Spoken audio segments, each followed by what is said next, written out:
This is the Lava Agni 5G, and this is Lava's first foray into premium smartphones and also the most expensive phone that they're selling in India. This is also a made in India device, which is absolutely fantastic. In this video, we're going to be talking a lot more about this device, taking you through the features and then telling you what we think about this Lava Agni 5G. So let's quickly get started. So let's quickly begin with pricing. So the phone is available for 20,000 rupees, but if you pre-book it or if you buy it before the sale, and mostly if you buy it after the sale also, it'll be available for 17,999. So at 18,000 rupees, the feature set is quite impressive, at least on the books. So let's quickly run you through that, and let's start off with the build quality and exterior design. Now, build quality wise, this is a nice premium looking phone. You have a glass front with a punch hole for the front camera, and then on the back you have this hazy glass-like texture, and it gives you a really nice finish. It's matte, it resists fingerprints, and you've got this sort of gradient in this blue color. So even though the phone is called Agni, on the back you have this nice blue gradient on this phone. You've got a really nice 4-camera array here as well, and the sides are plastic and they're easily scratchable. Overall, the phone is rigid, it doesn't bend easily and it doesn't flex. There's no rattling sound, so solid construction.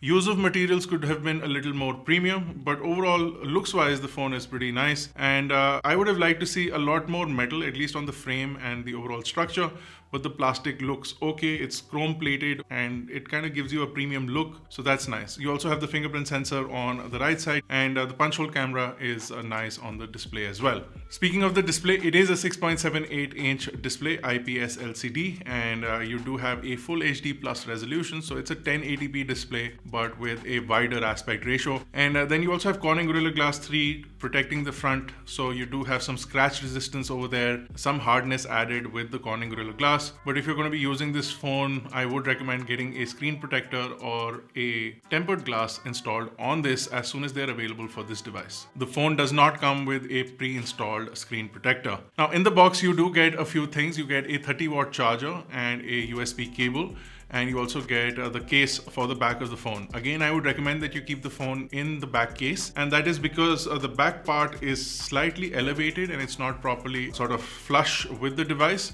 So you have chances of it cracking and breaking much more than you do for the front glass. So the cover will protect the back glass quite well, and then the lip of the cover will protect the front glass as well.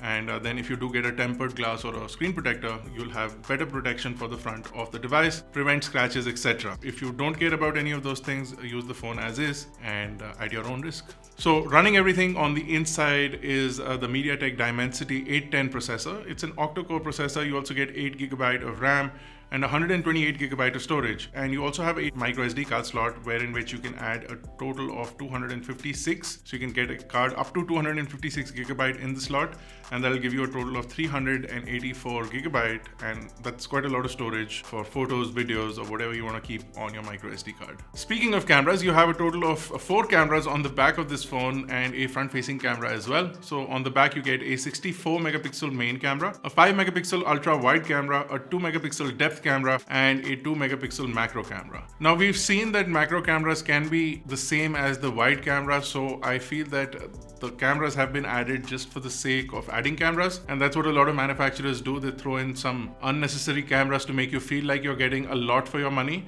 but actually those 2-megapixel sensors hold no value today, and both the depth functions and the macro functions can be performed by either or camera. So I would have rather liked to see a telephoto, a wide and a regular, or just a wide and a regular. That would have been enough to do both depth mapping and macro capabilities.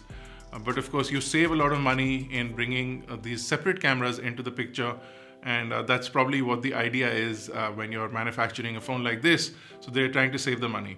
As far as the images are concerned, it's very hit or miss, and the camera UI is pretty slow and laggy to begin with. And then when you click the pictures, there's a limited amount of functions. I would recommend getting a third-party camera app so that you get a little more functionality. Images are decent from the camera, and you do have a lot of other features like beauty mode, etc. that you can play with to get a slightly better image overall. And especially if you're taking a lot of selfies, you have a 16 megapixel front facing camera, and it does have a lot of shooting modes as well. So you have this pro light mode, a super light mode, an ultra wide mode. So all of these will allow you to click some better selfies, and it does a lot of processing in the software to make your images appear better. But the actual image may not be that great. So there's a lot of image processing happening, and you can see it in the final result. And taking that picture and improving it by software, by adding sharpness, contrast, all of those things. And then you also have those beauty options that we spoke of earlier. Now on the inside of the phone is a 5000 milliamp hour battery. It uses a 30-watt charger to fully charge up the device in around 90 minutes. 5000 milliamps should be enough for almost 2 days worth of use. You can easily get 6 to 7 hours of screen on time on the minimum, and depending on your usage, it can stretch as much to 11 hours or 10 hours of screen on time, which is great. Now, as far as performance is concerned, we found, again, a mixed result. If you look at the benchmarks, they're not that very impressive. But if you're playing games, which we did try, they work quite well, and you can have a pretty high graphics level set in the game as well as frame rates, and you get a pretty good gaming experience as well. Speaking of the frame rates, you also get a 90 Hz refresh rate on this display. So it's great for gaming, and especially games that do support higher refresh rates. This display will be really good for that, and overall the experience is good when you're gaming. And so a lot of people who want to game on a sort of budget or mid-range phone, this will definitely fit into that aspect. This phone has been heavily marketed as a proudly made in India phone, and it's a fantastic thing to have a made in India device. But the overuse of this marketing term is going to reduce the overall value of the made in India brand. And while Indians deserve a lot better, for example, this is not a very well balanced phone. It seems to be really heavy on the bottom edge and the top edge. So when you're holding the phone, it kind of feels hollow yet heavy, and it doesn't feel well balanced, and it's not very comfortable in the hand if you compare it to another device of the same size. The use of a plastic frame makes it less premium, but the overall feature set is pretty good for the price that this phone is available at.